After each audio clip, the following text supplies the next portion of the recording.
Господин Станислав Пенков, проектът за водния цикъл не е спиран, но когато ние дойдохме, заварихме една ситуация, която ситуация на практика показваше, че този проект е работен близо 6 години.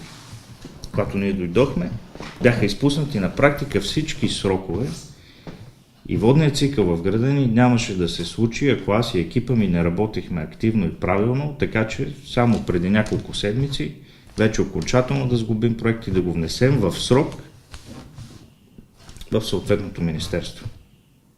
Работата по него продължава, текат съответните процедури, зададени са ни въпроси за доизчистване и уточняване.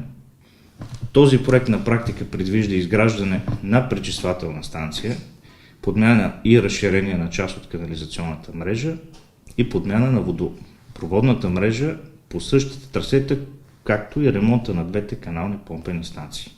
Какво ще донесе той за града ни? На първо място, ние ще имаме възможност да предлагаме и да изпълняваме всички изисквани европейски нормативи за отпадни води, които ние изхвърляме в река Дунав. Както знаете, тя е международна. Така че ние ще отговаряме на тези изисквания и целта на това нещо е да създадем европейските норми като един европейски град. Благодаря.